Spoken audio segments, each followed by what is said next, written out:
Here's to 1 year on YouTube.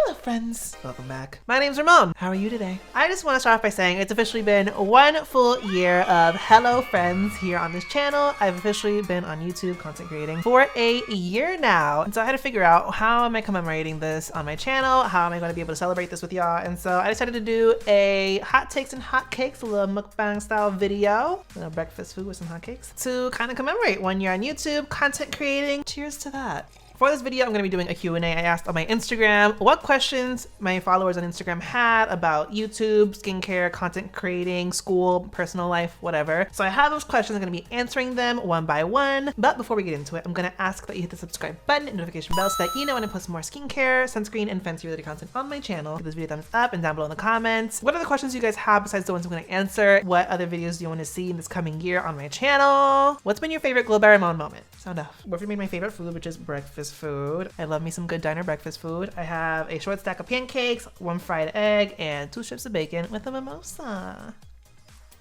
Kicking off the questions. First question is, if I didn't do skincare content, what other content would I make? And that's a great question because I don't actually have an answer for that. I just think of all the things in my life that I'm really into that I can personally do. It's like needlework, knitting, crocheting is something I do on the side. I really love to do. I've been doing it since I was 10. I taught myself when I was 10. I watch some content around that, but I don't know if I'd want to make that content. That being said, the only other content I really love to watch is historical based content. So like nonfiction history videos. Historical costuming or like movie costuming. I think that is so interesting. Love that. Or I guess cooking, but I'm not a cook. Next question is, what have you learned in the last year overall? And I'm going to answer this from the perspective of content creating. And first and foremost, I would say doing this is a lot harder than it looks. You see people do it online, and like people like James, and especially people like Susan. I just wonder, with all the stuff she got going on, how she manages to just continuously turn out this content, have this presence on all these different platforms, have this brand going. It's crazy. But one of the questions I got a lot is, how do I have time for all this? You know, I go to school, I do this. This is actually my full-time gig because I'm on a student visa here in the UK. I could get a job, but everything's closed because of COVID. And I quit my real job back in Chicago back in August. So this is like my full-time job, and so I only content create when I'm not in school. And the real thing is, Glow by Ramon, I don't know if you've been on this channel for a long time, and I've mentioned it sporadically, my boyfriend is the other half of Glow by Ramon. He does all the technical behind the camera stuff. He's behind the camera right now. Say hi.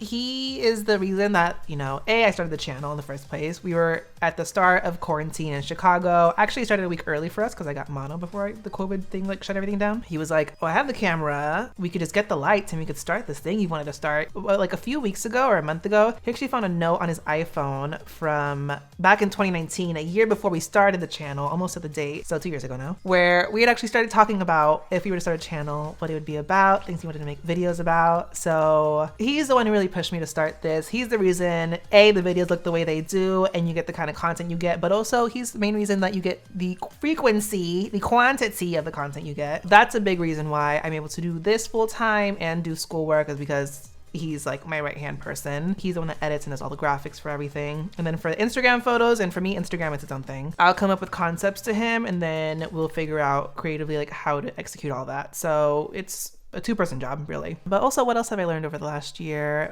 People are gonna hate for no reason. People got some darkness in their soul, in their heart, and nothing you say or do will change that. You just have to understand that they're gonna be bitter, and that's on them. You gotta keep doing it for you. What's really encouraged me to keep going, that's another question I got, is what's pushed you to keep going is you realize the people that are part of your community, the people that watch your content because it makes them happy, it makes them feel good. I got a DM from a guy and he was like, I watched your content for a long time, and seeing someone like you who looks like me, you know, you're Latino, you're gay, but you're pursuing this STEM degree, you know, you're like a fairly prominent, not really, figure in the skincare YouTube space as someone in the science field, pursuing this field of work, but you act the way you do, you talk the way you do, and you don't change that for anyone. And that inspires me. And that was really sweet DM, first of all, so thank you for that. Those are always things that like stay in my head as well. So people are gonna hate, people are also gonna love. And also I'm mad for not starting it sooner, if anything. Next question is, how do you manage to have all this knowledge in skincare? Real talk, I'm an obsessive person. When I like something, I need to know everything about it. I started an interest in skincare back when I was like, kind of when I was 16, but really when I was in my late teens, early 20s. And I just wanted to know what things did what for my face to give me this benefits that I wanted, and what were the things in the products that I really liked that made me enjoy them. And that was what really started me getting into skincare, and getting into K-beauty was also a bigger catalyst for really understanding ingredients and what benefits they give you. You know, I had a lot of free time on my hands for a long time, and so I spent so much of my day from like the age of 20 through pretty much last year consuming YouTube content. I'd watch people like Caroline Hirons, like James, like Susan. I watched Hiram, Kelly Driscoll, Leah Yu, Renee, aka Gothamista. I watched them for so long. Lab Muffin, Dr. Dre. And I was watching those videos on things that really mattered to me, that I really enjoyed. I just absorbed that shit like a sponge. I just had, / I still have an obsession and a passion with skincare, and I just want to keep learning. I love learning. Also, I worked at Sephora for a whole year, and I got hired as a color consultant, which is a makeup artist there.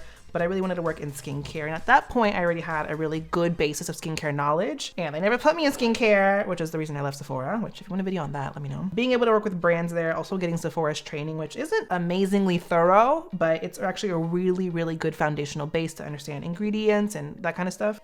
The next question I have is, what was the process of increasing the quality of your video content? This question's a little bit vague. I don't exactly know what the question was initially asking, but I always get people asking me about how to get started, what they need to have good quality videos. And as I mentioned earlier, I wish I would have started this sooner. What kept me from doing it was that I didn't want to half-ass it. Anything I want to put my name on has to be a very good representation of who I am as a person. For me, that involves a very clean, clear, presentable product. For me, I thought I needed this really good camera and all these expensive equipment and stuff like that. You really don't. The best thing you need to help you get started is maybe just like decent lighting. A ring light will suffice. Having really good lighting is the best way to start out, no matter what you're filming on, to get the best possible quality content. Even a simple ring light would suffice, or just sitting in front of a really well lit natural light window. It's going to be helpful, but you can start filming with whatever you have. I started on a decent-ish camera, and then like 6 months into it, I upgraded to a nice-ish camera. But for me, that was an investment. Start simple and really allow yourself to be what's selling the content you're making. That's the best thing I can tell you. Is the reason why people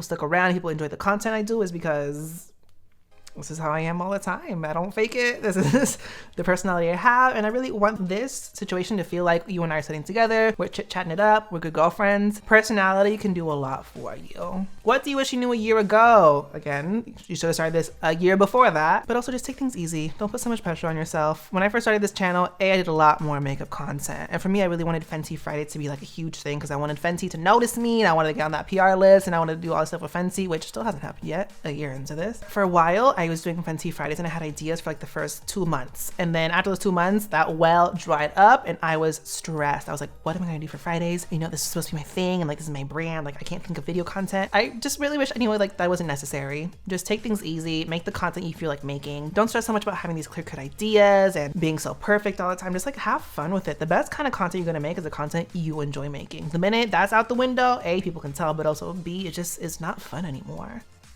Also get ready for like a hella wild ride. When I started this channel, London was like on the horizon, but it wasn't a clear-cut thing necessarily. Not that YouTube took me across the pond, but coming to London was a big part of my YouTube journey. And also the people I got to connect with has been like amazing. I think like in this last like month or two, the people I've had in my DMs, the people I've had the opportunity to chat with and converse with, and the people that are in my close circle. And I am thankful beyond belief. And it's nothing that I ever thought like I would get to, especially people that I like really look up to, that really inspired me in the first place. So that's something I wish I knew too. Like just keep going, you got this, keep doing you, keep believing what you're doing, like it'll be worth it. One question I got a lot was, what inspired you to become a cosmetic chemist? And I kind of answered that. I just really like skincare, really like ingredients, I really like chemistry. The question I get a lot is, why didn't I study this in the US? And it's because there's not a lot of BSc programs in the US.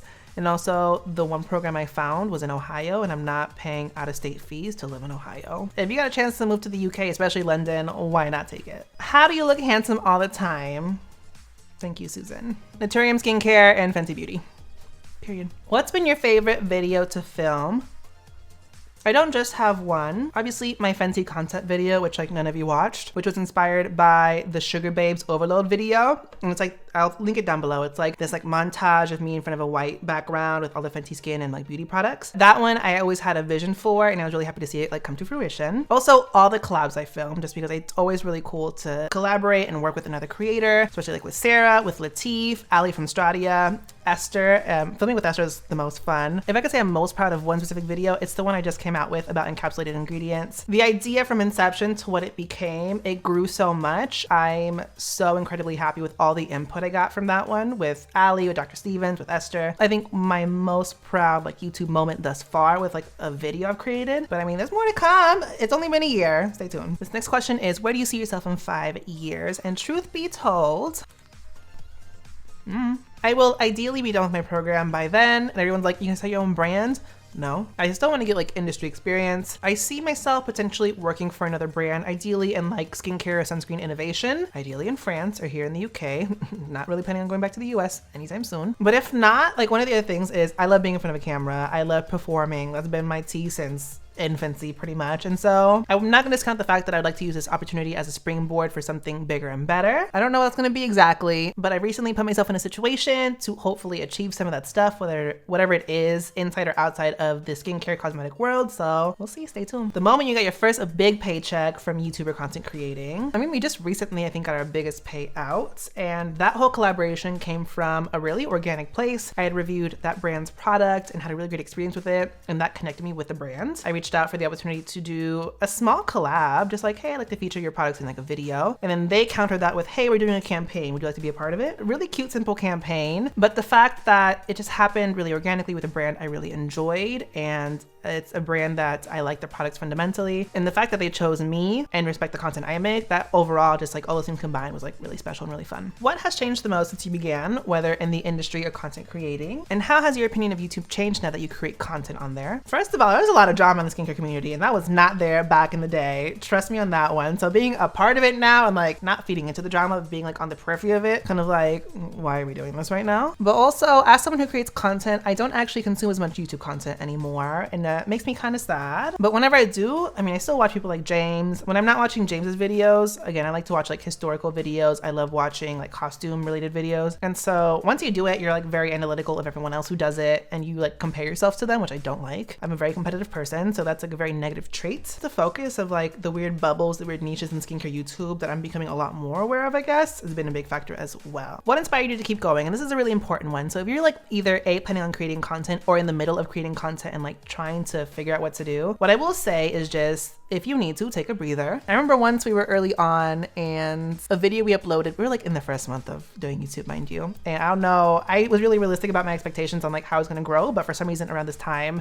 it was hitting me hard that I was not growing the way I wanted to. I was just like almost on the verge of tears and like telling my boyfriend like, I should quit, there's no point, what's the reason, no one's watching these videos. I just really needed to take a break for one day even, not like anything crazy. But I was, again, so wrapped up in wanting to be perfect and create all this different content and like trying to be so meticulous about how my image and brand were portrayed on screen. And he was like, girl, just chill. It's not that deep. Just relax, take a breather. Sometimes just stepping back for a second and like looking at what people are responding to and what's going on outside of yourself is important. I mean, that still happens to this day where like a video will go to shit and I'll be like, fuck, why am I still doing this? I should give up. Like, what's the point? It's one of those moments where you have to realize everything that you had hoped for back then is happening for you right now. You're just not realizing it because you're looking too far ahead. It's so funny to me that a poor performing video gets like 1,500, 2,000 views. But back when I first started, like that number was unattainable to me. I realized I have grown and where I'm at is such a special place. And I have this great community, which is what I wanted in the first place, was just create a sense of community with the people that watch my content and other creators as well. Always staying grounded in that moment and realizing like what you do have is what continuously keeps me going. I get so wrapped up in wanting to plan things and wanting to have all these ideas. And some of the best content ideas I've had have happened very organically, very last minute, might I add to. Best and worst things about being a YouTuber. Best, I grew really quickly. I have a great community. You guys really are everything to me. And that in itself, again, is motivation to keep doing this. And what I enjoy most about this, I see all the names that are regular in my comments, the people that I interact with. So I always look forward to seeing you guys and talking to you. Also, I'm not gonna front, the financial portion of it, and there's like a weird gray area around that. The YouTube revenue I'm getting while being so small and like having the following I have has been really, really great considering the work we put into it. The payout is actually really interesting. This AdSense is paying for my groceries, helping me to pay some bills over here while I'm in school. And so that in itself is actually a really good part of it. I'm not gonna front. But the worst part, again, is that I'm really critical and analytical. I always compare myself to other people, and it's a really negative character trait. Next question, what's your favorite and least favorite thing about not living in the US anymore? I think the best part is like, I'm out of the US and I'm like in a country that I've always wanted to live in, having an opportunity where if it wasn't in lockdown, I would be able to travel around and like explore like a whole new continent, honestly. My least favorite part is just, I miss a lot of my comfort food. The food here in the UK does not slap, does not hit. It needs either more sodium, it needs real sugar. I don't know why everything here has fake sugar. And you can taste it and it just leaves a nasty feeling and taste in your mouth, and I hate that. If it doesn't need more salt, it needs more spice. Everything here is so bland. It's heartbreaking. The American equivalents of what are over here, for example, Ritz crackers, are just great value brand Ritz crackers would taste better than these. How much time do you spend filming and editing your videos? I work pretty much every single day, pretty much all day in some capacity, whether it's planning, filming, my boyfriend does all the editing, even just like the social media thing. So I'm always doing something related to this, unless I'm like studying or sleeping or eating. Some videos can take up to like an hour to film, even if they're only producing you like 9 minutes of content. And editing takes anywhere from like 2 to 6 hours on my boyfriend's part, depending on how intensive the editing, the cutting, the graphics are. And then consider we're also outputting like 4 videos a week. So a lot of time is spent filming and editing and planning. That's not including photo shoots. Photo shoots, we can spend a whole day and do maybe like 3 or 4 photo shoots. That'll last us like a month or 2. So, and last question is, what changes do you want to make to your content on YouTube? Truth be told, I don't know, because honestly, some of the best ideas I've had have just happened, again, very organically, out of the blue, or they just become really good quality, like well-performing videos. So I can't necessarily say what changes I want to make. Ideally, as I'm learning more in school and I'm actually starting to actively formulate, that's information and knowledge I want to bring to the channel. Also more collabs. I have more stuff coming up with Esther and a bunch of other stuff coming with some really major players in the content creating space. For me, the big thing is just maintaining the consistency of being really inclusive, making information and reviews really accessible, and just again staying with the science, being fairly objective as I can be with that. So that's what Glow by Ramon's hopefully always going to be about. And with that, thank you for being part of Glow by Ramon for this last year. It's been a crazy year, extremely grateful, and you know, here's to one more year hopefully of growth, of success, of prospering. And down below in the comments, let me know what are the questions you guys have that I can answer in those comments. What do you want to see on Glow by Ramon for this next year? And what's been your favorite moment with Glow by Ramon? Don't forget to hit that subscribe button, notification bell, so that you know when I post more skincare, sunscreen, and fancy related content on my channel. Give the video a thumbs up, and thanks for watching, guys. Bye.